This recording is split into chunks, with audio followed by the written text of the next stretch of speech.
Well, ahoy, and welcome back to the SS Canadalia. Donald Trump has galvanized new blocks of voters in Democratic states and says that he could make blue states competitive for Republicans. I'm different because I'm going to win states that nobody else can. And when I can focus on Hillary, as I say, crooked Hillary, when I focus on Hillary, she'll go down easier than any of the people we just beat. Oh, mercy. Jonah Goldberg begs to differ with the Donald on his electoral prowess, and he joins me now. Welcome back, Jonah. He's a senior editor, at the National Review, and an AEI fellow, and a fine fellow to talk to about politics. So, Jonah, let me get your take. You say that there's no way Donald Trump could win a general election. Why? Well, I should hold off. I don't think there's no way he can win. Okay. It's been a very, very unpredictable year. That's Lots of people, right, including me, have been wrong. Hillary Clinton could lose the FBI primary, and then Lord knows what happens. There's all sorts of things that could happen. But a reasonable person looking at the data and the polling would conclude, I think, that Donald Trump has no chance to win in a general election, or has a very little chance. Yeah.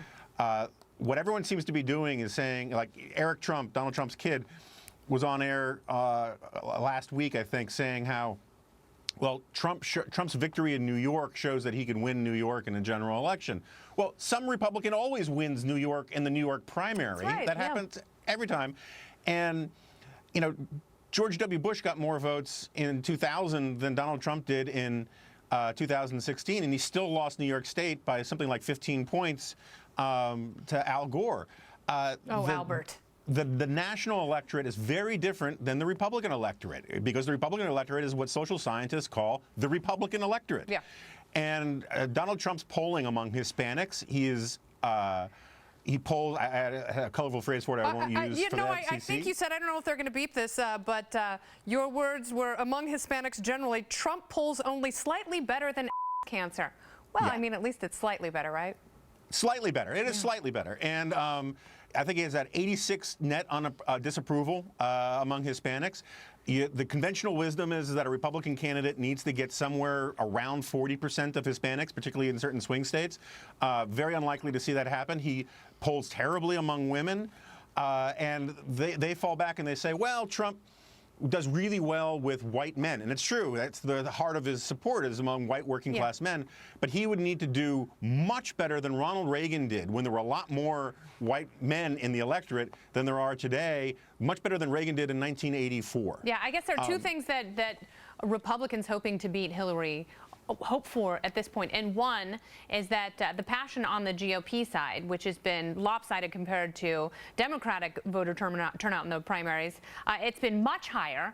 So, you know, maybe you will see that translate to better numbers in the fall. Yeah, there's a problem with that, though, and I think it's absolutely true that Trump has turned out a lot of new voters, particularly for him. That's absolutely fair. At the same time, he's also turned out a lot of voters who are voting against him.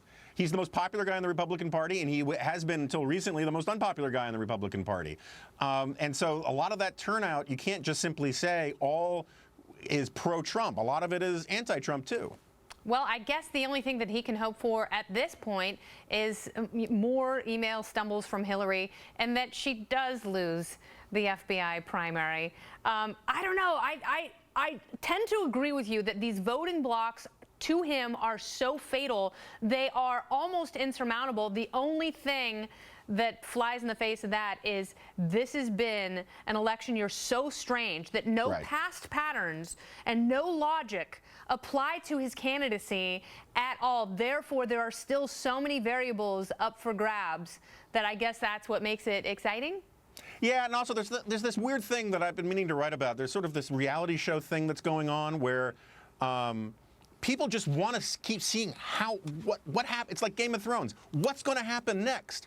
And I think that has helped Donald Trump enormously because it's such a freak show. Yeah. They're like, I just want to see what he does next. And that could help him in a general election because Hillary Clinton is an incredibly boring person. Yeah. You know, I mean, she's the lady who says there's no eating in the library.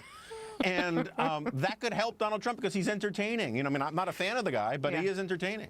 All right. Well, it's quite a choice between those two boobs. Everyone better go to the polling place and get a bra. Thank you, Jonah. Thank you. Nice having you.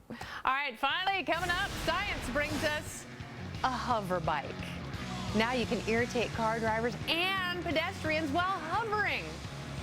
And if you ever said, man, I sure wish the box my pizza came in was edible, well, we've got fantastic news just for you. Pizza Box and the Topical Storm, they are next.